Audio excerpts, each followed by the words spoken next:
প্রিয় দর্শক, আপনাদের সবাইকে স্বাগত জানাচ্ছি এনটিভির প্রতিদিনের আয়োজন স্বাস্থ্য প্রতিদিন অনুষ্ঠানে। আপনাদের সঙ্গে আছি আমি ডাক্তার সানজিদা হোসাইন। দর্শক, যে বিষয়টি নিয়ে আজ আমরা আলোচনা করব সেটি হচ্ছে মহিলাদের মেনোপজ এবং মানসিক সমস্যা। এই বিষয়টি নিয়ে আলোচনার জন্য আমাদের স্টুডিওতে আছেন একজন বিশেষজ্ঞ চিকিৎসক।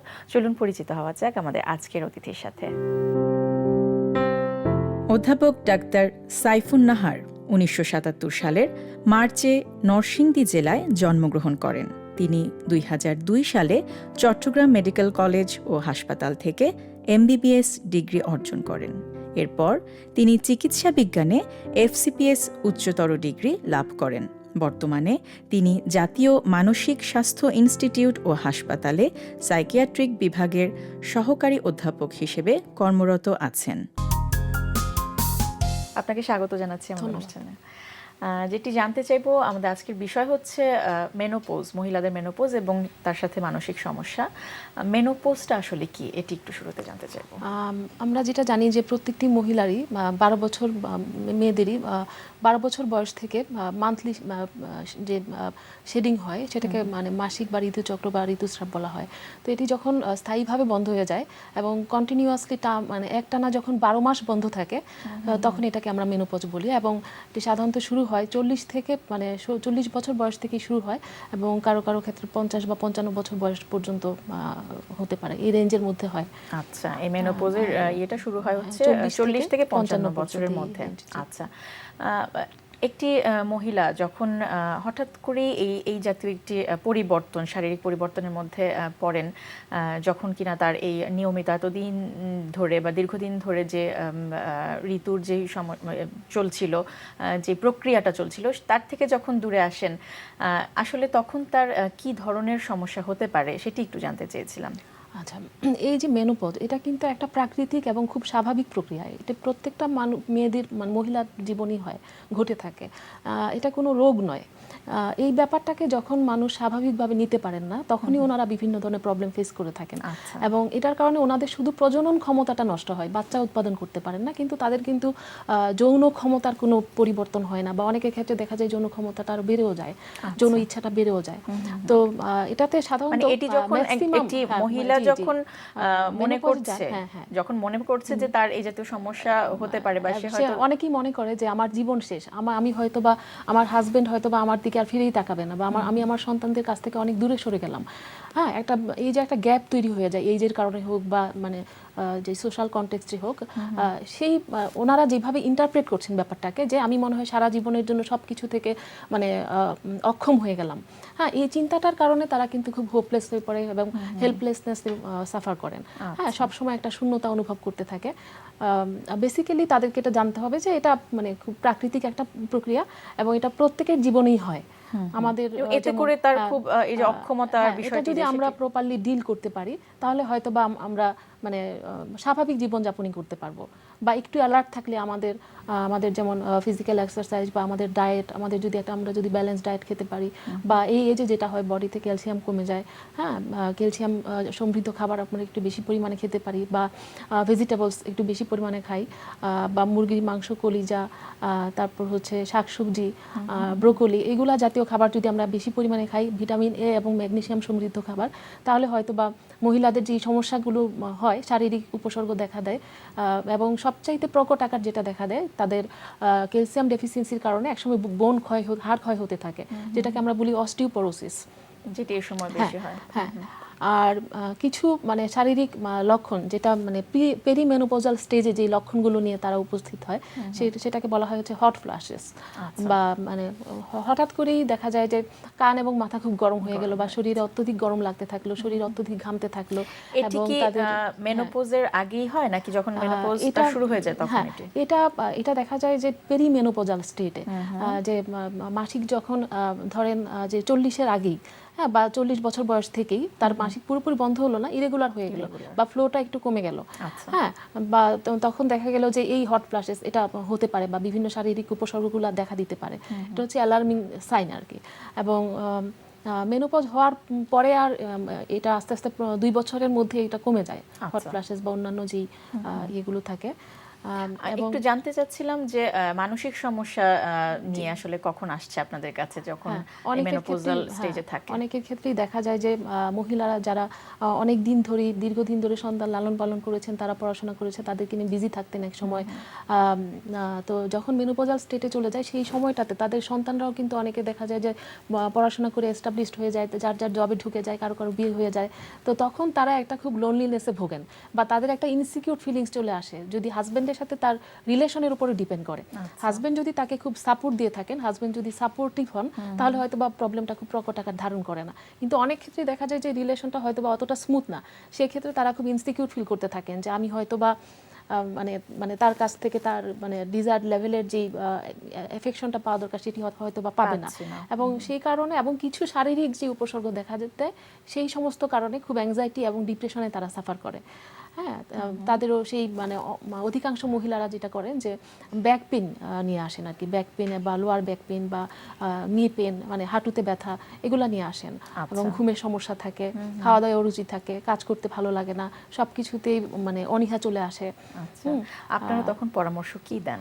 আমরা তখন তাদেরকে যেটা করি যে সাইকো এডুকেশন, প্রথমে এটা বুঝিয়ে বলা যে এটা একটি স্বাভাবিক প্রক্রিয়া এবং কি কারণে এটা হয়ে থাকে, আর ট্রিটমেন্টের ব্যাপারে কি কারণে হয়ে থাকে এবং তার এটা কিভাবে ম্যানেজ করতে হবে।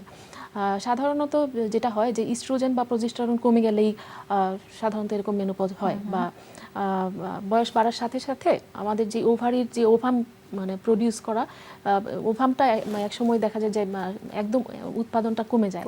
হ্যাঁ, তখন সেটা আর মানে পিরিয়ডের ব্লাডের সাথে বের হতে পারে না, এবং সেই কারণেই তখন কিন্তু মেনোপজ হয়। এই ব্যাপারগুলো সে যাতে মানসিকভাবে স্ট্রং থাকে বা নিজেকে ধরে রাখতে পারে বা বিষয়টিকে যাতে কোপ করতে পারে, এবং সেই কারণে তাদেরকে যেটা আমরা বলে থাকি যে অনেক সময় দেখা যায় যে আমরা কর্মব্যস্ততার কারণে আমাদের পছন্দের বা ভালো লাগার কাজটুকু, যেমন ছোটবেলায় আমরা কেউ গান শিখতাম বা আমরা কবিতা আবৃত্তি করতাম বা অনেক বেশি ঘুরে বেড়াতে পছন্দ করতাম, যে মানে পারিবারিক জীবনে এসে আমরা কর্মব্যস্ততার কারণে সেই কাজগুলো করতে পারিনি, সেই সময়টাতে সে তার ওই চর্চাগুলো করতে পারেন, বা তার যেটা সোশ্যাল কানেক্টেডনেস মানে ইনোভেটিভ কাজগুলো করতে পারেন, সমাজসেবামূলক কাজ বা মানুষজনের সাথে আত্মীয় স্বজনের সাথে যোগাযোগ বাড়ানো, হ্যাঁ, সম্পর্কের উন্নতি ঘটানো, এবং ওভারঅল যেটা বডি এবং মাইন্ডকে রিল্যাক্স রাখার জন্য যে কিছু ব্যায়াম আছে, মেডিটেশন করা বা যোগা করা বা এক্সারসাইজ করা, সেগুলো করতে পারেন, বা পার্লারে গিয়ে বডি ম্যাসাজও করতে পারেন।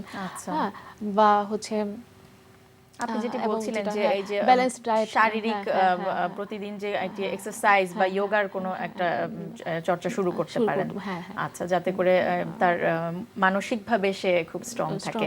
একটু জানতে চাইবো তার পরিবারের বা তার কাছের মানুষটিকে কি সাথে করে আপনারা সেই কাউন্সেলিংটা দেন কিনা, বা তার উপর আসলে কি দায়িত্ব থাকে? এবং সেটাকে আমরা বলি হচ্ছে মানে অনেক ক্ষেত্রে আমরা বলি কাপল থেরাপি বা ফ্যামিলি কাউন্সেলিং, এটা আমরা করে থাকি। কারণ হচ্ছে অজ্ঞতার কারণেই কিন্তু মেইনলি হচ্ছে, যিনি সাফার করছেন তিনিও অজ্ঞতার কারণেই করছেন, এবং যে সারাউন্ডিংটা আছে পরিবারের অন্যজন, অন্য যে মানে ঘনিষ্ঠজনেরা, তারাও কিন্তু অনেক সময় ব্যাপারটা বুঝেন না যে এই মানে এই স্টেজে একজন মহিলার মানসিক অবস্থা কেমন থাকে, এবং তাকে অবজ্ঞা করা যাবে না।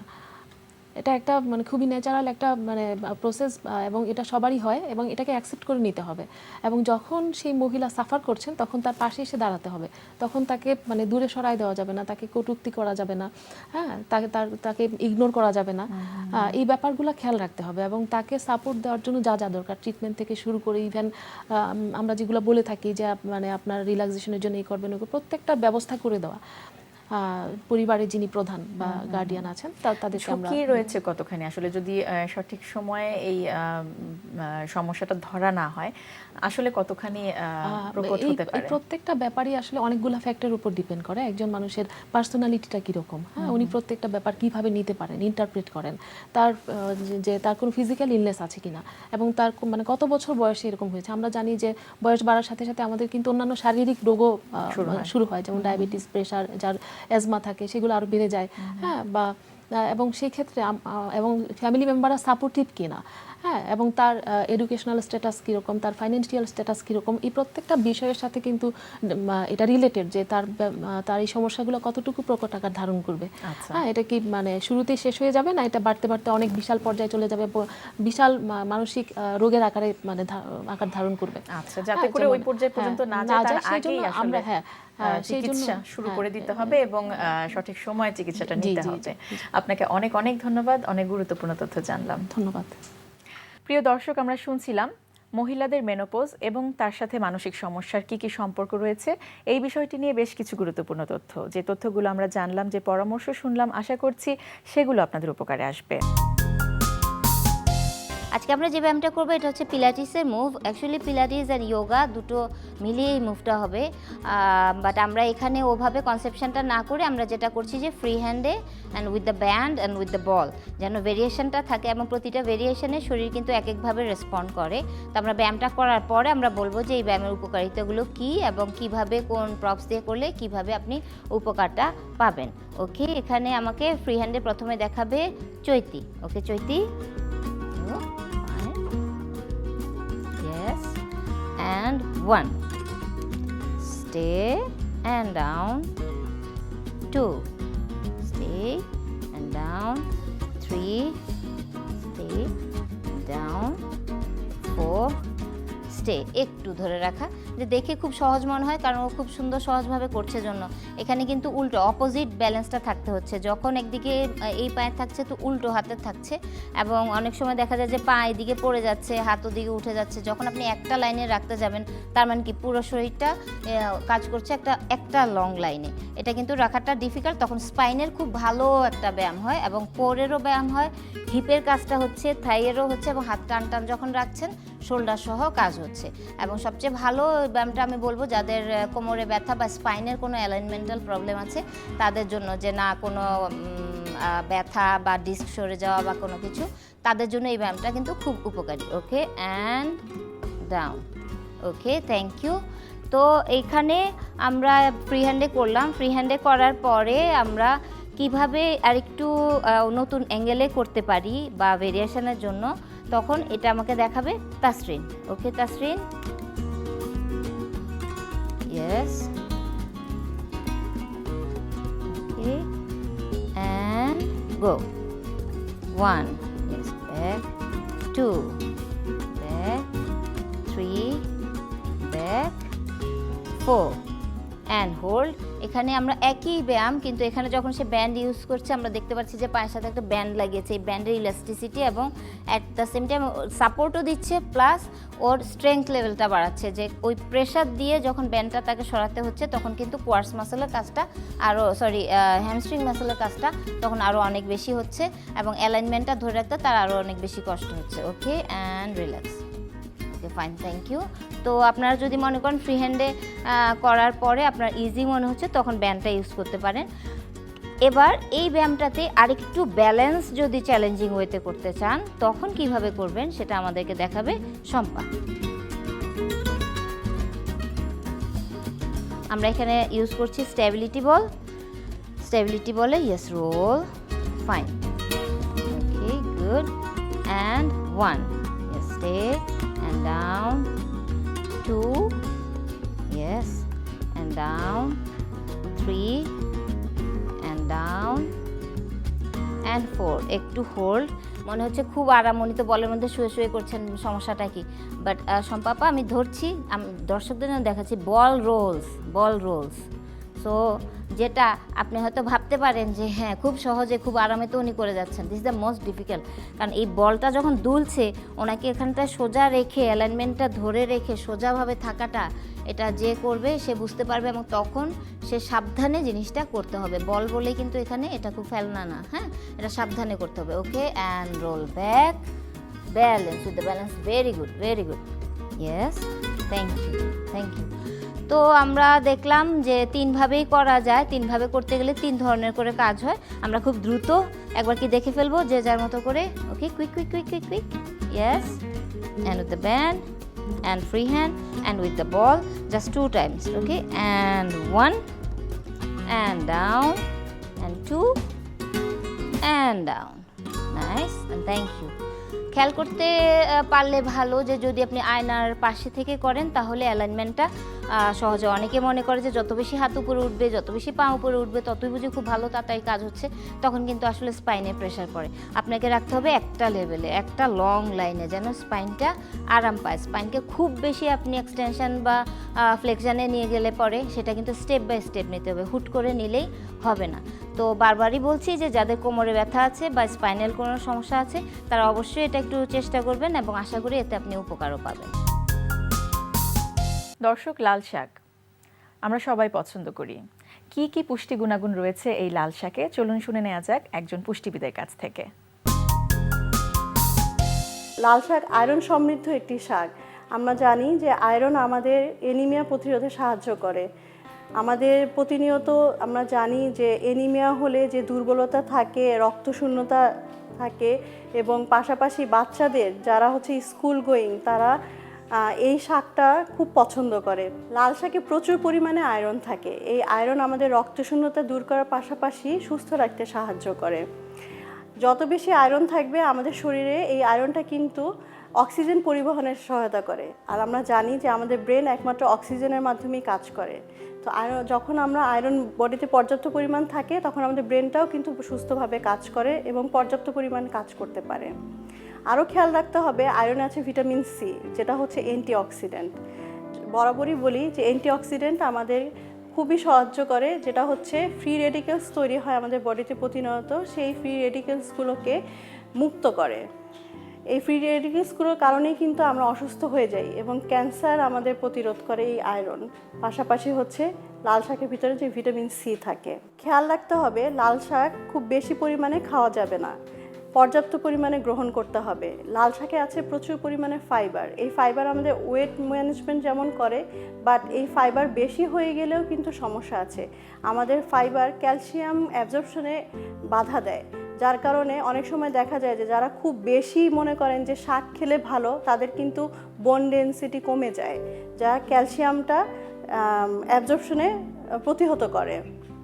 আরেকটা খেয়াল রাখতে হবে যখন আমরা লাল শাক খাবো সাথে ভিটামিন সি যাতে থাকে, যেমন ভিটামিন সি এখানে আছে, আমরা লেবু দিয়ে যে কোনো শাক খাবো তাহলে আমাদের ওখানে যে পুষ্টিটা আছে সেটা অনেক বেশি আমাদের শরীরে অ্যাবজর্পশন হবে। যে কোনো ফাইবারই বেশি পরিমাণ খেলে ব্লটিং বা হচ্ছে পেট ভার ভার বা গ্যাস হওয়ার প্রবণতা দেখা যায়। তো যে খাবারই আমরা খাবো, বিশেষ করে আঁশ জাতীয় খাবারটা আমাদের একটা পর্যাপ্ত পরিমাণ লিমিটেশন রেখে খেতে হবে। প্রিয় দর্শক, স্বাস্থ্য প্রতিদিনের আজকের হেলথ টিপস। বয়স বাড়ার সাথে সাথে রোগের প্রকোপও বেড়ে যায়। তাই বয়স 30 বছর পার হওয়ার পর থেকে সম্ভব হলে মাঝে মাঝে চেক আপ করিয়ে নেওয়া ভালো। দর্শক, স্বাস্থ্য প্রতিদিন সম্পর্কে যদি আপনাদের কিছু জানার থাকে কিংবা কোনো পরামর্শ যদি আমাদের দেবার থাকে, জানাতে পারেন এই ঠিকানায়। প্রযোজক স্বাস্থ্য প্রতিদিন, এনটিভি, বিএসসি ভবন, 7তলা, 102 কাজী নজরুল ইসলাম এভিনিউ, কারণ বাজার, ঢাকা 1215। ফ্যাক্স 91433386 থেকে 7 পর্যন্ত, অথবা ইমেল করুন স্বাস্থ্যপ্রতিদিন@ntvpd.com এই ঠিকানায়। প্রিয় দর্শক, স্বাস্থ্য প্রতিদিনের আগামী পর্বে আপনাদের জন্য যা থাকছে। জন্ডিসটা যখন আমাদের শরীরে যে রক্ত হয়, প্রতিনিয়ত রক্তটা ভেঙে যায়, ভেঙে যে নতুন রক্ত তৈরি হয়, এখান থেকে বিলিরুবিন বের হয়, সেই বিলিরুবিনের রংটা হলুদ। এটা যখন পরিমাণ বেড়ে যায় তখনই আমাদের জন্ডিস ডেভেলপ করে, এবং নবজাতকে যখন এই জন্ডিসটা বেশি হয় তখন এটা নবজাতকের জন্ডিস বলি। দর্শক, বিশ্বের যে কোনো প্রান্ত থেকে যে কোনো সময় আপনাদের পছন্দের অনুষ্ঠান স্বাস্থ্য প্রতিদিন দেখতে চাইলে ভিজিট করুন আমাদের পূর্ণাঙ্গ ওয়েব পোর্টাল www.ntvbd.com।